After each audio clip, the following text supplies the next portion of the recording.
গেল ৫ আগস্ট সরকার পতনের পর বড় রকমের পরিবর্তন আসে বাংলাদেশ ক্রিকেট বোর্ডে। ক্ষমতার রদবদলের পর বাদ পড়েন তৎকালীন বোর্ড সভাপতি নাজমুল হাসান পাপন সহ ১২ পরিচালক। নতুন বোর্ড সভাপতি হিসেবে দায়িত্ব নেন ফারুক আহমেদ ও নাজমুল আবেদিন ফাহিম। আর দায়িত্ব নিয়েই নতুন করে সংস্কারের সিদ্ধান্ত নেন নতুন এই বিসিবি বস। ইতিমধ্যে একটি খসড়া প্রস্তুত করেছে গঠনতন্ত্র সংস্কার কমিটি। সেই খসড়া অনুযায়ী এটি দৃশ্যমান যে বোর্ডে কমানো হচ্ছে ক্রিকেটের মূল স্টেক হোল্ডার ক্লাবগুলোর কর্তৃত্ব, আর অপরদিকে বাড়ছে সরকারের প্রভাব। বর্তমান গঠনতন্ত্র অনুযায়ী ক্লাব ক্যাটাগরি থেকে ১২ জন পরিচালক আসতে পারবেন বোর্ডে। প্রস্তাবিত সংশোধনীতে সেটি কমিয়ে আনা হয়েছে মাত্র ৪ জনে, অর্থাৎ Dhaka premier division, first division ও থার্ড ডিভিশন ক্লাব ক্যাটাগরি থেকে মাত্র ৪ জন পরিচালক আসতে পারবেন বোর্ডে। ক্লাব ক্রিকেটের সংশ্লিষ্টতা কমলেও বাড়ছে বিভাগীয় ও জেলা অ্যাসোসিয়েশনের প্রভাব। বর্তমান গঠনতন্ত্র অনুযায়ী ১০ জন পরিচালক বোর্ডে বসতে পারবেন বিভাগ ও জেলা থেকে, সেটি ৩ জন বাড়িয়ে ১৩ জন করার প্রস্তাব আনা হচ্ছে। প্রস্তাবিত গঠনতন্ত্রে ঢাকা বিভাগ থেকে ১ জন বাড়িয়ে ৩ জন করা হচ্ছে। এছাড়া ২ জন করে পরিচালক হবেন চট্টগ্রাম, খুলনা, রাজশাহী ও রংপুর থেকে, ১ জন করে থাকবেন বরিশাল ও সিলেট থেকে। রংপুর, রাজশাহীর পরিচালক সংখ্যা ১-এর পরিবর্তে ২ জন করা হচ্ছে। প্রস্তাবিত সংশোধনীতে ইনস্টিটিউট থেকে ১ জন বাড়িয়ে ২ জন করা হচ্ছে, আর একই থাকছে জাতীয় ক্রীড়া পরিষদ থেকে। আগের মতো বর্তমান সংশোধনীতেও ২ জন সেখানে রাখা হচ্ছে।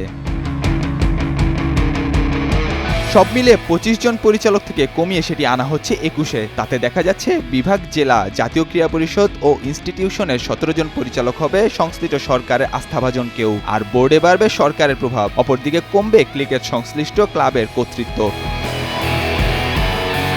বিষয়টিকে ক্রিকেটের ওপর বড় আঘাত বলে মনে করছেন বাংলাদেশ ক্রিকেট বোর্ডের সাবেক পরিচালক ও বিশিষ্ট ক্রীড়া সংগঠক সাজ্জাদুল আলম ববি।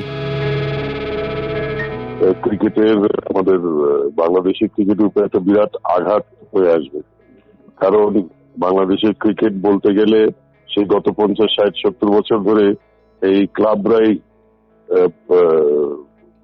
পরিচালনা করে এসছে। তারা ইনভেস্ট করেছে প্রত্যেক বছর কোটি কোটি টাকা। এবছরও যেরকম আমার ধারণা প্রায় ১০০ কোটি টাকার মতো ইনভেস্টমেন্ট হবে। সেখানে যদি ক্লাবের অধিকার খর্ব করা হয়, ক্লাবের বিভিন্ন ভাবে তাদের কাজকর্ম বাধা সৃষ্টি করা হয়, তাহলে তো এই ইনভেস্টমেন্টটা করার সম্ভাবনাও কমে যাবে। তাতে আলটিমেটলি বাংলাদেশের ক্রিকেটই ক্ষতিগ্রস্ত হবে। আমি জানি না এরকম একটা আত্মঘাতী সিদ্ধান্ত কাদের মাথার থেকে এসছে, তাদের ক্রিকেটের সঙ্গে কতটুকু সম্পর্ক, তাদের কন্ট্রিবিউশন কি, তাদের অবদান কি, এই জিনিসগুলি একটু দেখার বিষয় হয়ে এসছে। যদি শেষ পর্যন্ত বোর্ড প্রস্তাবিত কাঠামোতে গঠনতন্ত্রে পরিবর্তন আনে, তাহলে সেক্ষেত্রে ডিভিশনাল ও লিগগুলোতে ম্যাচ পাতানোর প্রবণতা ফের বেড়ে যাবে বলে মনে করছেন এই ক্রীড়া সংগঠক। সবাইকে কাউন্সিলর বানিয়ে দেওয়া হয়েছে, সেখানে কিন্তু পাতানো খেলার সুযোগটা একেবারেই কমে গেছিল। সেখানে যদি আবার কাউন্সিলরশিপ আবারও কমানো হয়, আবারও পাতানো খেলার কিন্তু সুযোগ করে দেওয়া হবে। হ্যাঁ, আবার হতে পারে, তো তাতে তো আমাদের ক্রিকেটের ক্ষতি আবারও হবে। নতুন বোর্ড সভাপতি ঘোষণা অনুযায়ী নাজমুল আবেদিন ফাহিমকে আহ্বায়ক করে গঠনতন্ত্র সংস্কার কমিটি গঠন করে বোর্ড। ৪ সদস্যের এই কমিটিতে বাকি ৩ জনের একজন হলেন জাতীয় ক্রীড়া পরিষদের প্রতিনিধি মোহাম্মদ সাইফুল আলম। তিনি রয়েছেন কমিটির সদস্য সচিব হিসেবে। বাকি ৩ জন হচ্ছেন বিসিবির legal adviser Mohammad Kamruzzaman, barrister Sheikh Mahdi এবং AKM আজাদ হোসেন। এই ৩ জনের কেউই ক্রিকেট সংশ্লিষ্ট নন।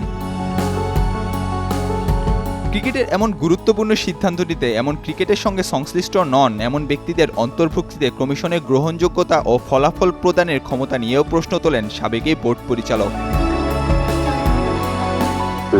যারা সংশ্লিষ্ট না, যারা অবদান নেই, যাদের কন্ট্রিবিউশন নেই, তারা কিভাবে এটার গতিপথ নির্ধারণ করে? ক্রিকেটের গতিপথ, ক্রিকেট কিভাবে চলবে, সেটা তারা কারা? এটা আমার মনে হয় প্রশ্নটা খুবই যৌক্তিক। যাদের কোনো সংশ্লিষ্টতাই নাই, যাদের কোনো অবদান নাই, তো তারা কিভাবে এইসব জিনিসগুলি সিদ্ধান্ত নিতে পারেন? আমার কাছে বোধগম্য না। আমার কাছে মনে হয় যে এটা কিসের জন্য তারা করছেন না, এটা আসলেই জানা দরকার। এদিকে বাংলাদেশ নারী দলের ওয়েস্ট ইন্ডিজ সফরে দলের সঙ্গে পাঠানো হচ্ছে যুব ক্রীড়া মন্ত্রণালয়ের ২ জন প্রতিনিধিকে। এদের একজন মোহাম্মদ রুহুল আমিন, যিনি কিনা যুব ক্রীড়া মন্ত্রণালয়ের ডকুমেন্টেশন ও লিয়াজো অফিসার। আরেকজন ডক্টর শেখ মোহাম্মদ জোবায়েদ হোসেন, তিনি যুব ক্রীড়া মন্ত্রণালয়ের যুগ্ম সচিব। এই দুজনকেই বিসিবির খরচে পাঠানো হচ্ছে। এখন প্রশ্ন হচ্ছে, বোর্ডের কাজে সরকারের এমন হস্তক্ষেপ কতটা যৌক্তিক, আর দেশের ক্রিকেটের জন্য বিষয়টি কতটা সুফল বয়ে আনবে? প্রশ্নটা তোলাই রইল, হয়তো অচিরেই মিলবে এর উত্তর। নাহিয়ান আরিফিন, নয়া দিগন্ত।